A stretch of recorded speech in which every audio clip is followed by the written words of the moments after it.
my father. I never did it before. So,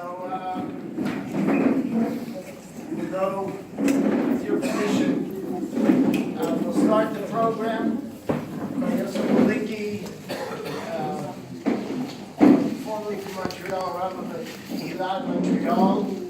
Parents had a connection with me then, and now a neighbor and a friend here. We'll give a shiur in memory of my father. After that, we will have a few sealing,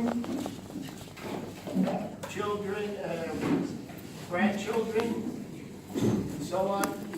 And then some divrei hesped.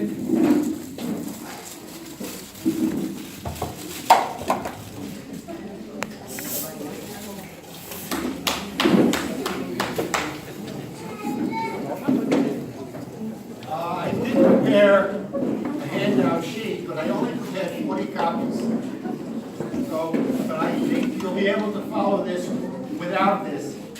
But put some out for those who would like to see a text in front of them.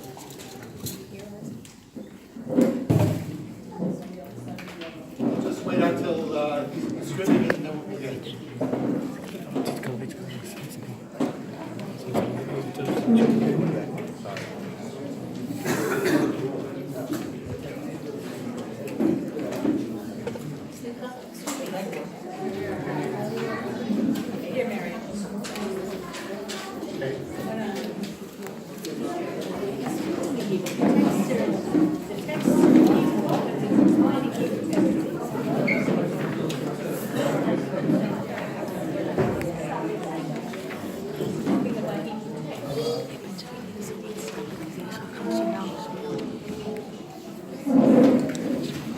To the family for inviting me to do this. I feel greatly honored because Rabbi Avraham was a very special person. And what I have to say tonight, I think, I hope, is very appropriate for who he was. The idea for this particular mini shiur, it's not a full-length shiur. I asked Roz how long I should speak, and she said about 20 minutes, so nobody be concerned that we're going to be here all night. The idea for this particular shiur goes back 55 years to a Malava Malka in Newark, New Jersey, in which the guest speaker was Rav Moshe Feinstein. It's the only time I ever heard him speak. I've read his book very often, but that was the only time I heard Rav Moshe in person. And it happened to be around these parshiot right now, Yitro Mishpatim. I forget which one it was, because this Dvar Torah or Shir applies to both parshiot. You ask anybody who's ever learned Torah, what was Am Yisrael's response when they were asked to receive the Torah? Everyone's going to say they said Naseh v'Nishma. There's only one problem with that. Naseh v'Nishma doesn't appear in Parshat Yitro. It does appear near the end of Parshat Mishpatim. And you would think that in the lead-up to Matan Torah, we would find Naseh v'Nishma. And it's just missing.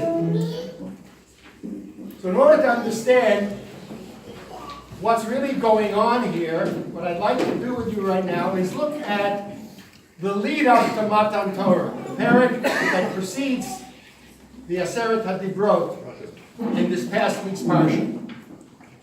And that's source number one on the sheets for those of you who have the sheets in front of you. B'chodesh HaShlishi v'seit b'nei Yisrael me'eretz Mitzrayim v'yom hazeh ba'u midbar Sinai. So we're just getting the date in which all this happens. The first day of the third month, which we, of course, we know in this case is Sivan, because Nisan is the first month. Am Yisrael came to midbar Sinai.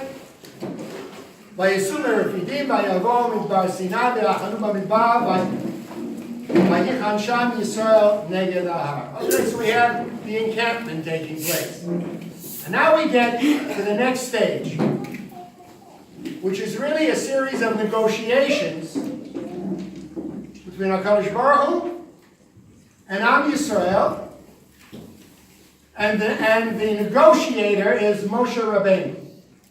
He's carrying messages back and forth. Starts off with Moshe Allah El Elokim. Remember, this is Rosh Chodesh Sivan, 6 days before Matan Torah. We're starting this. Vayikra elav Hashem min hahar lemor kol tomah levet Yaakov v'taged lebnei Yisrael. God called to him from the mountain and said, "Thus shall you say to the house of Jacob and tell the children of Israel, Atem ri'item asher asiti leMitzrayim v'aser atchem al kanfei nesharim v'avi et kamila." You've seen what I did to Egypt, and I brought you on the wings of eagles, and I brought you to me. And now, here's what I want from you. And notice I highlighted several words here. V'ata im shamoa tishma'u b'koli. Ushmatem et briti v'itamis kulam mikol amim ki li kol haaretz. And now, if you will, shamoa tishma, carefully listen to my voice and guard my covenant, you shall be to me as special from all peoples that are on all the earth. So what Hashem is asking is that we listen. Right? If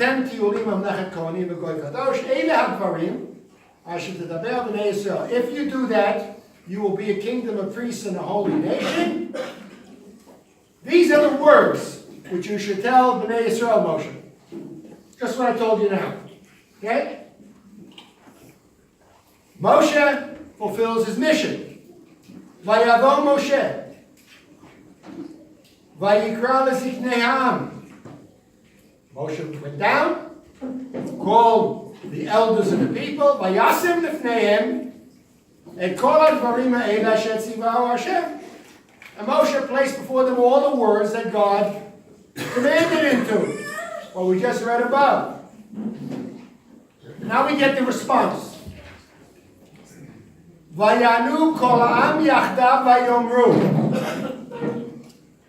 The whole nations answered together and they said, Kol asher diber Hashem na'aseh. Everything that God says we will do. They didn't answer with the same verb that God used. God said, Shamoa tishma'u. And instead of saying nishma, which would have been the right answer, they said na'aseh. We will do it. So Moshe now has to go back to God and say, well, I have a counteroffer. Vayashem Moshe divrei Amel Hashem. At that point, Moshe brings back the words of the people to Hashem. Tells them what they said.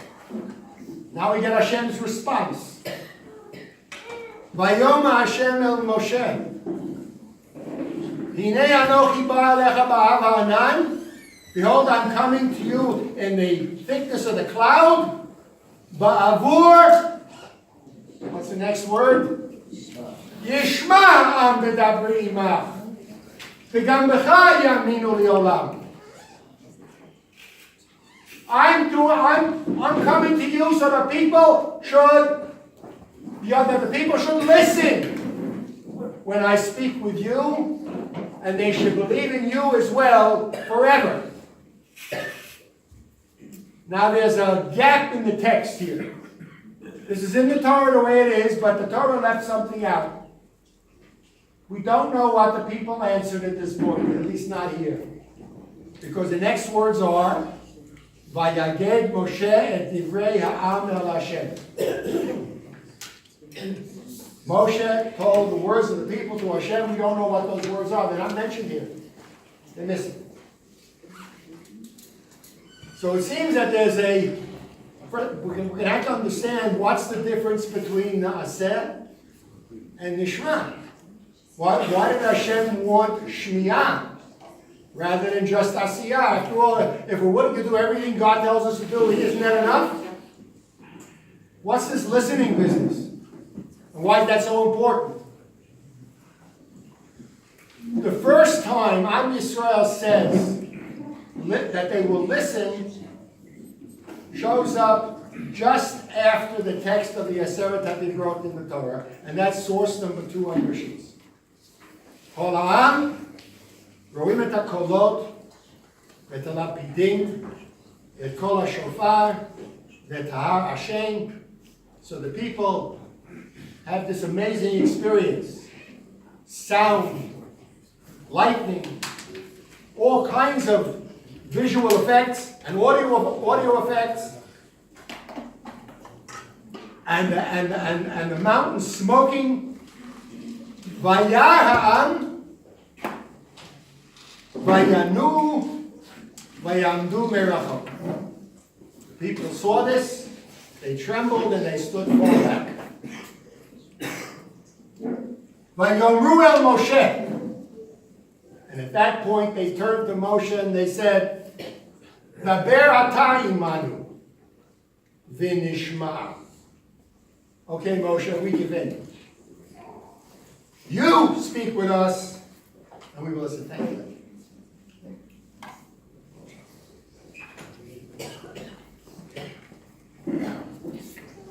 You speak with him. V'nishma. V'al yedaber imanu Elokim pen namut.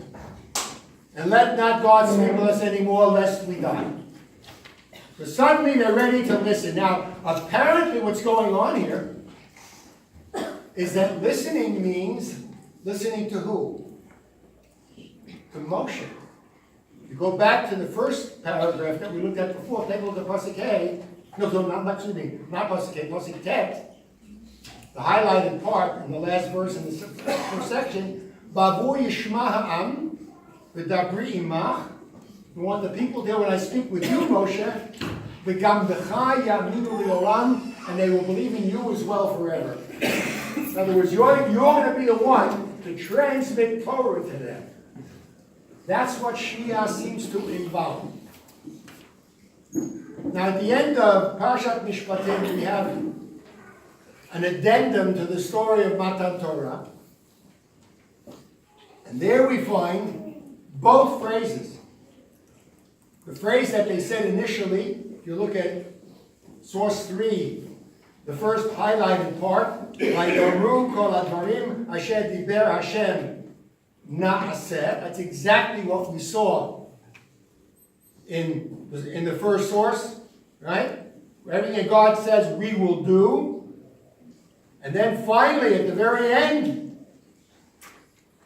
in Pasuk Zayin, Vayikach Sefer HaBrit, Moshe took the book of the covenant, Vayikra B'ozdei Ha'am, and he read it in the hearing of the people, Vayomru kol asher diber Hashem na'aseh v'nishma. And that's the only place na'aseh v'nishma appears. Now, Moshe Feinstein, in looking at this, said, the argument between Am Yisrael and HaKadosh Baruch Hu was, what kind of a Torah are we going to get? Are we only going to get a Torah shebichtav, a written Torah? Or are we also going to have a Torah shebal peh, an oral? What's the difference? Well, if I have only a written Torah, then what I've done is put everybody in business for himself. There was an old joke about how do you set up a Jewish army. Give everybody a gun and say you're in business. You know? Oh, everybody said, Jews want to be in business for themselves. So if everything is in a written Torah, everything is spelled out, every last detail of what we need to know, I don't need a Moshe Rabbeinu anymore. I don't need a Rebbe anymore. I don't need somebody to teach me and explain things to me anymore. I've got a book, I look it up, I understand it the way I do, and that's what I do. Kol Hashem diber Hashem. What God said, I said, that will do. But we don't want to listen to you, Moshe. And God says that's not good enough. for the continuity of a future of Am Yisrael, it's not good enough for each of us to do what God says. We have to have a connection to the generations that preceded us. We have to have parents who teach children, and we have to have teachers who teach students. We have to have an oral transmission of Torah, because with that you also get personal example, you get mitzvot, you get all kinds of things that you can't get from a book. I think you're beginning to understand why I chose this text for tonight. Because if anybody was an embodiment of what Torah Shabbal Peh should be, it was Avram. Rav Avram was that kind of a person who taught not only by the words that he taught, but by who he was and how he presented himself. And did he really, he had a special kind of charisma in reaching out to young people. He had a skill which made him a vehicle of Torah Shabbal Peh. Now, when I was preparing this, I said, how can I possibly speak tonight without something from the Rebbe? After all, I'm in a Chabad environment here. And you know what? HaKadosh Baruch Hu is wonderful. When you look, you find it. I found a Sikha of the Rebbe in which he discusses the difference between the Dibrot in Parshat Yitro and the Dibrot as they appear again in Sefer Dvarim in Parshat Bet Hanan. And the Rebbe says that the difference really is that who spoke the Dibrot in Yitro? HaKadosh Baruch Hu. Vayedaber Elokim et kol hadvarim ha'el aleim. Look at source 4. That's the introduction to the Aseret HaDibrot. God speaks. If I look at the Aseret HaDibrot in Bet Hanan, take a look at source 5 on your sheet. This is the introduction to the Aseret HaDibrot, second time around. Vayikra Moshe el kol Yisrael, vayomer aleihem, Shema Yisrael. There's that verb again. Et hachukim v'et hamishpatim asher anochi dover b'oznechem hayom v'limadtem otam u'shmartem la'asotam. Hear Israel, all the various kinds of laws, chukim and mishpatim that I speak to you today, and you shall teach them and should guard them to do them. And then he goes on. Hashem Elokeinu karati imanu brit b'choreb. Hashem made a covenant with us back in Choreb at Har Sinai. Lo et avoteinu karat Hashem et habrit hazot. Ki itanu anachnu eile po hayom kulanu chayim. But with all of us, all generations, this generation as well as that, remember Moshe speaking to a new generation who were not adults if they were born at all at the time of Ma'amad Har Sinai, 40 years later. Panim bepanim diber Hashem imachem, v'ha mitoch ha'esh. Face to face, God spoke with you from the mountain, from the midst of the fire. And now here's a key sentence. Remember, this is the last line before Moshe repeats the Aseret HaDibrot. Anochi omed bein Hashem uveinechem. I am standing between God and you. Or I was standing then.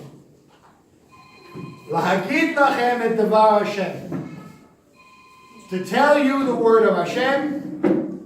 Ki yireitem mipnei ha'esh v'lo alitem bahar levor. Because you were afraid because of the fire and you didn't walk the mountain. In other words, the Rebbe is saying, whereas the Aseret HaDibrot in Yitrot are just from above, when Moshe teaches the Aseret HaDibrot in Dvarim, it's minat tachtonim, the Rebbe says. It's coming from down below. It's coming from man to man, teacher to student.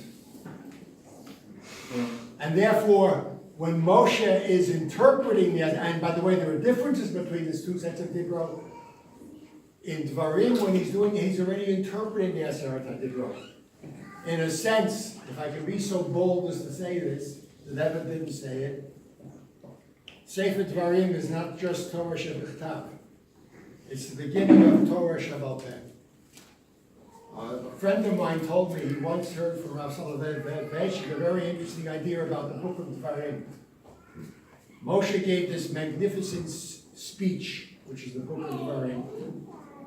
And Hashem turned to him and said, Moshe, it's Hashem Drosha. It's Moshe's drasha. Hashem tells him to include it in Torah Shebichsav. No, it's a bridge between Torah Shebichsav and Torah Shebaal Peh. And every teacher of Torah is supposed to be that kind of a bridge between Torah Shebichsav and Torah Shebaal Peh. One last idea to add to all of this. When anybody gets an aliyah to the Torah, there's a bracha he says before his aliyah, and a bracha that he says after. The bracha that he says before is Asher Bacha Banu Mikol Amim V'Natan Lanu Et Torah Torah. This bracha, the Torah, is God's Torah. Because we're about to read what? Torah Shebichtav, the written Torah, God's word. But then, after the aliyah, we make another bracha. And there's an interesting comment in the tour, which I brought up at the bottom of the sheet. Apparently, in the tour's time, there were people who were using a version of that bracha that the tour said was absolutely wrong. He says, "Umatbeah shel bracha achrona." The text language of the last bracha, kachu. This is the way it should be. Asher natan lanu Torat emet, v'chayei olam nata b'tochenu. God gave us a Torat emet, and He gave us everlasting life, which He planted in our midst. And the Torah explains, Perush, Torat emet, He Torah shebichtav, V'chayei olam nata b'tochenu, He Torah shebaal peh. And at the very end, I'm skipping the next few words, but at the end, lafuke, and this is to really contradict and that we should disregard, may otam omrim, from those who say, u'nechayei olam nata b'tochenu. There was another version of this bracha that said, God gave us a Torah and for everlasting life He implanted it with them, as if referring to one and the same thing. He says, the Torah says no. Torah shebichtav is a fixed text. If there's a letter missing or one added, that Torah is invalid. It's possible. Torah shebaal peh is a living, growing enterprise. It's like an etiyah. I plant a tree, and it grows, and develops roots, and develops branches, and fruit. If someone teaches Torah shebaal peh properly, he's creating living Judaism, living Yiddishkeit, and living beings who devote themselves to further developing Torah in this world. And there is no better exemplar of someone who did that in his life than Avram Zumach.